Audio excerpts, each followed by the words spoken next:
اگر تم نے اپنے ظالمانہ طریقے نہ چھوڑے تو تمہاری بادشاہت تباہ ہو جائے گی۔ خبردار، یہ مدین کا راستہ ہے، واپس چلے جاؤ۔ لوگوں کے چہروں پر خوشی کی لہر دوڑ گئی۔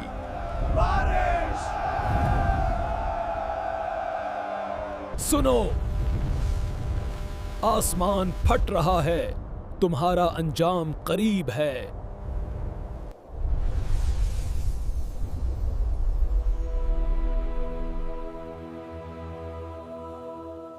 تصور کریں اسی لمحے کو، ایک نبی کھڑا ہے اپنی قوم کے سامنے، برسوں کی محنت کے بعد، ہزاروں گھنٹوں کی نصیحت کے بعد، لاتعداد دلائل کے بعد، اب الفاظ ختم ہو گئے، دلیل ختم ہو گئی ہے، انسانی کوشش اپنی انتہا کو پہنچ گئی ہے۔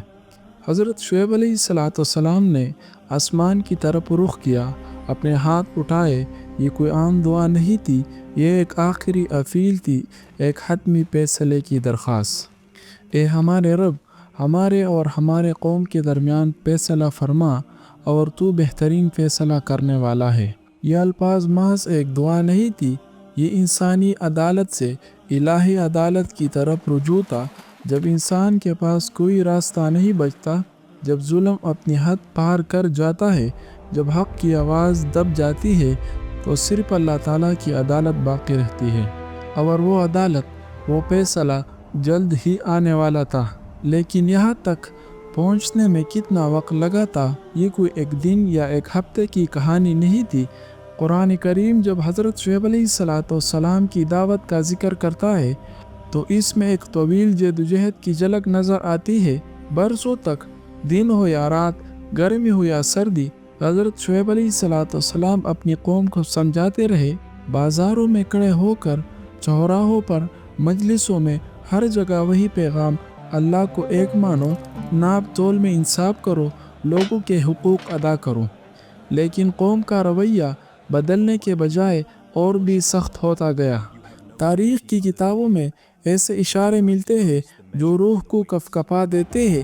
بعض روایت میں ہے کہ قوم کی مخالفت اتنی شدید ہو گئی تھی کہ انہوں نے حضرت شعیب علیہ السلام کے کچھ ساتھیوں اور ان کے پیروکاروں کو بہت ہی بے رحمی سے شہید کر دیا۔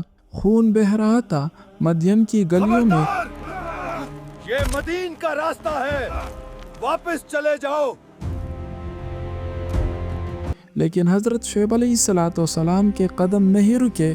یہ صبر تھا یا جنون؟ نہیں، یہ یقین تھا، یہ ایمان تھا، یہ اس بات کا یقین تھا کہ حق بالآخر غالب آتا ہے، چاہے کتنی ہی رات کیوں نہ ہو، صبح ضرور آتی ہے۔ اور پھر قوم نے ایک اور حربہ اپنایا۔ انہوں نے مدین کے تمام راستوں پر، شہر کے تمام داخلی راستوں پر اپنے آدمی بٹھائے۔ یہ کوئی عام ناکہ بندی نہیں تھی، یہ ایک منظم مہم تھی۔ جو بھی حضرت شعیب علیہ السلام کے پاس آنا چاہتا، اسے روک دیا جاتا۔ جو ان کی بات سننے کی خواہش رکھتا، اسے دھمکایا جاتا۔ جو ایمان لانے کا ارادہ رکھتا، اسے ڈرایا جاتا۔ یہ فکری دہشت گردی تھی، یہ روحانی محاصرہ تھا۔ قرآن مجید نے اس منظر کو یوں محفوظ کیا ہے کہ یہ قوم راستوں پر بیٹھ کر لوگوں کو روکتی، دھمکاتی، خوفزدہ کرتی۔ یہ محض مخالفت نہیں تھی، یہ ایک مکمل جنگ تھی، حق اور باطل کے درمیان، نور اور ظلم کے درمیان۔ لیکن ہر تاریک دن میں کچھ ستارے ہوتے ہیں۔ اتنے طوفان کے باوجود، اتنی مخالفت کے باوجود، کچھ لوگ ایمان لے آئے، جیسے کہ اس کا قول اللہ تعالیٰ نے قرآن میں بیان کیا ہے، اور اگر تم میں سے ایک گروہ اس پر ایمان لے آیا جو میں لے کر آیا ہوں، اور ایک گروہ ایمان نہیں لایا۔ یہ الفاظ بہت کچھ کہہ جاتے ہیں۔ ایک گروہ، ایک چھوٹا سا گروہ جس نے سب کچھ داؤ پر لگا دیا، یہ کون لوگ تھے؟ تاریخ کا یہ سبق ہمیشہ دہرایا جاتا ہے۔ جو لوگ ایمان لائے وہ زیادہ تر کمزور اور غریب لوگ تھے، وہ لوگ جن کے پاس کھونے کو کچھ نہیں تھا سوائے اپنی جانوں کے، اور وہ اپنی جانیں بھی اللہ کے نام پر قربان کرنے کو تیار ہو گئے۔ لیکن بڑے سردار، دولت مند، تاجر، مدین کے اثر و رسوخ والے لوگ وہ نہ مانے۔ کیوں؟ کیونکہ ان کے پاس کھونے کو بہت کچھ تھا۔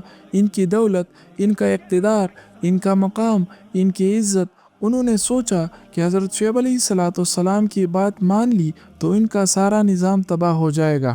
یہ بڑی عجیب بات ہے، غریب لوگ اپنی جان دینے کو تیار ہو جاتا ہے حق کے لیے، لیکن امیر اپنا مال بھی نہیں چھوڑتا۔ اور پھر وہ وقت آ گیا جب صبر کا پیمانہ لبریز ہو گیا، جب ظلم اپنی انتہا کو پہنچ گیا، جب انکار اپنی حد کو پار کر گیا، اللہ تعالیٰ کا فیصلہ آیا، اور وہ فیصلہ ایسا تھا کہ آنے والی نسل یاد رکھے۔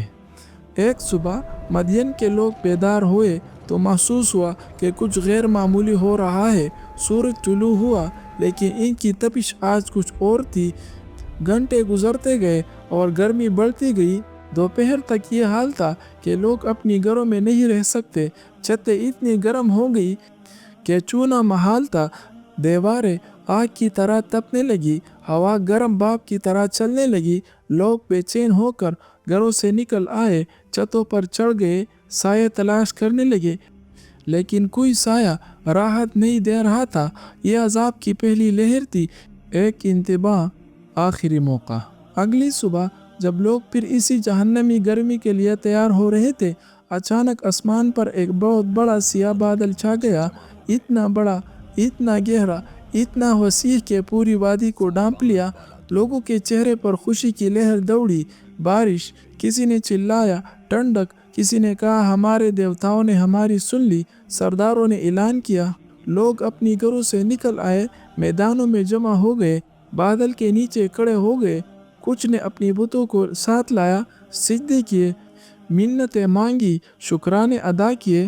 اس کا ذکر قرآن مجید میں کچھ یوں ہے، پھر ان پر صاحبان والے دن کا عذاب آیا۔ بے شک وہ ایک بڑے دن کا عذاب تھا۔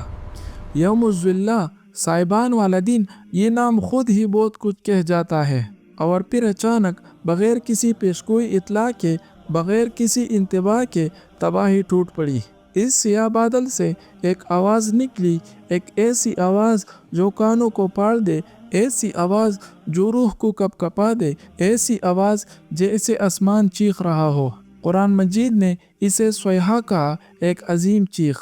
اسی لمحے زمین لرزنے لگی، زلزلہ نہیں، یہ کوئی عام زلزلہ نہیں تھا، یہ ایسا تھا جیسے زمین اپنے اندر کی تمام تر طاقت کے ساتھ سانس لے رہی ہے۔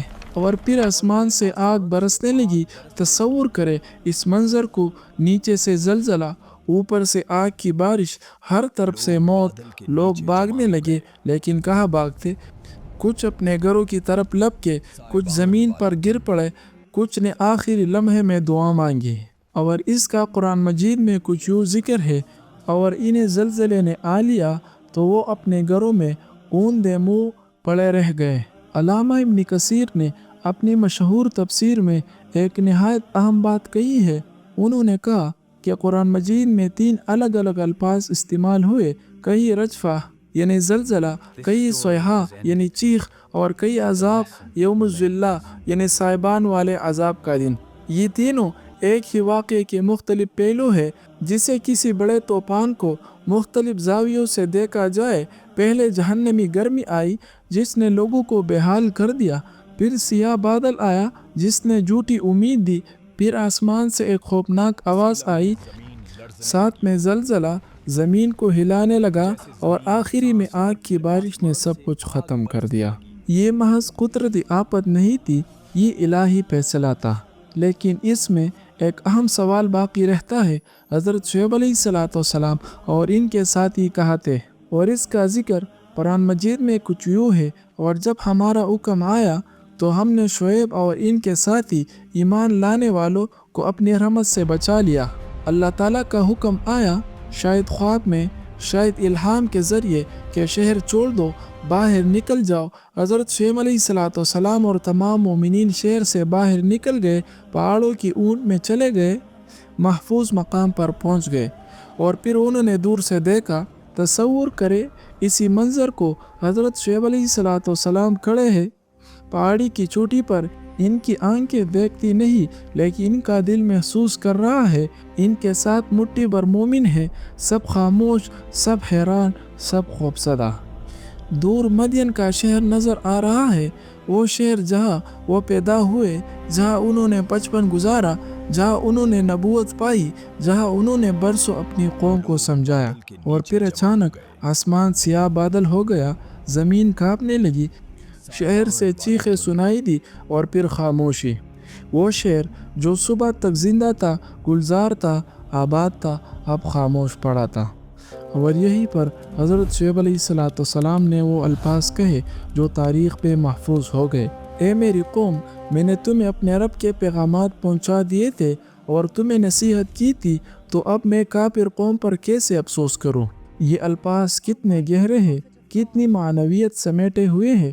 ایک طرف اس میں درد ہے، ایک نبی کا درد جس کی قوم نے نہیں سنا، ایک باپ کا درد جس کے بیٹوں نے نافرمانی کی، ایک معلم کا درد جس کے شاگردوں نے سبق نہیں سیکھا۔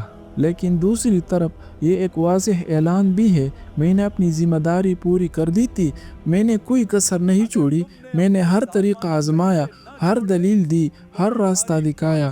اگر انہوں نے نہیں مانا تو یہ میری ذمہ داری نہیں۔ اور اس کا ذکر قرآن مجید میں کچھ یوں ہے: جن لوگوں نے شعیب علیہ السلام کو جھٹلایا، گویا وہ وہاں کبھی آباد ہی نہیں تھے۔ جن لوگوں نے شعیب علیہ السلام کو جھٹلایا وہ خسارے میں رہے۔